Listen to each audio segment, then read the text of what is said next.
Assalamu alaikum жалпы достор, қандайсыздар? Бүгін демалыш күні. Демалыш күніңіздер игілікті өтсін. Біз достарымызбен кішкене шермеміз бар эле. Ошол чайханаға келіп, шерме өткөрүп атканбыз. Анан бул жерден Эмил Жемук чифти көрүп калдык. Фейсбуктагы контентта катуу талкуу болуп атат.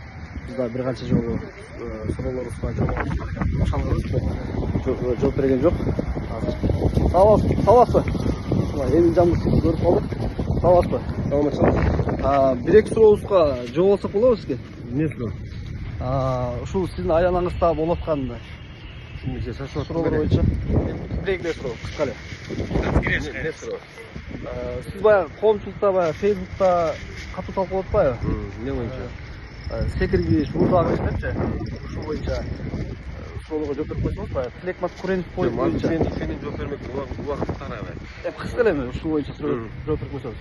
Тилекмат Куренов менен кандай байланышып калдыңыз? Ал паспортун кандай урдап кеттиңиз, ушул боюнча айтыңыз. Эми чоң жигит, азыр могу жерде ыңгайсыз болот жооп бергенге. Тилекмат эми өзү чоң ойлоп алган киши болсо. Анан эми ошол өзү чоң алган киши жоготуп, урдатып алдым паспортумду элге кайрылып атса, мен анын паспорт каяктыкын билмек элем. Экинчиден, эми ошол паспорт боюнча дейсиңер, паспорт дейсиңер. Мына өзүң элестеп көрсөңөр, аны элестеп. Анын паспортун урдаттым деп полицияга кайрылганына мынакей 1 айдан ашып калды. Ошо 1 айдын ичинде эмгиче ошол полициянын Дубайдын полициясына алып барып туруп, жаткан жерин өзү айтканда жаттым деп атат. Ошенге барып туруп көргөзүп, эмгиче видеолорун көтөрүп туруп жооп берип коймок да. Аны эми баягы биринчи эле кыйкырган адамдын үнү туура болуп калды, анан кийин да акырын жооп бергендердики туура эмес болуп калмак беле. Бул жанагы паспорт урдаттым деген боюнча бул карандай калп. Ошону айтып коеюн. Сиз аны менен кандай байланыштыңыз эле? Байланышы бул агайыны көп жылдан бери таанышпыз. Жана берип аткан маалыматтардын баардыгы калп.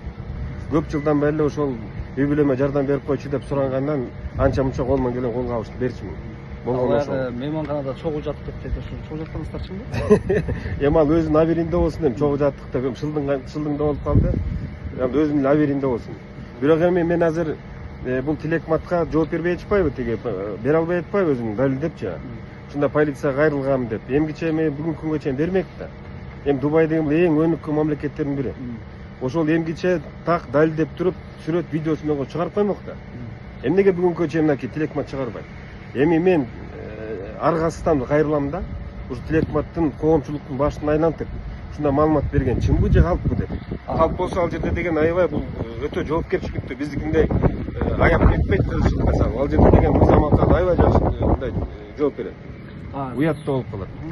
Сыртта кандай чыкты? Чоң меники убактымды айтпадым да. Жок, акыркы суроо, сыртта кандай чыктыңыз? Эми сыртка баардык коомчулук билет, мага айыпталып аткан бул берене 378 беренин биринчи бөлүгү. Ал жерде кылмыш жаза кодексин карап көрсөңүздөр 53 береде так жазылып турат.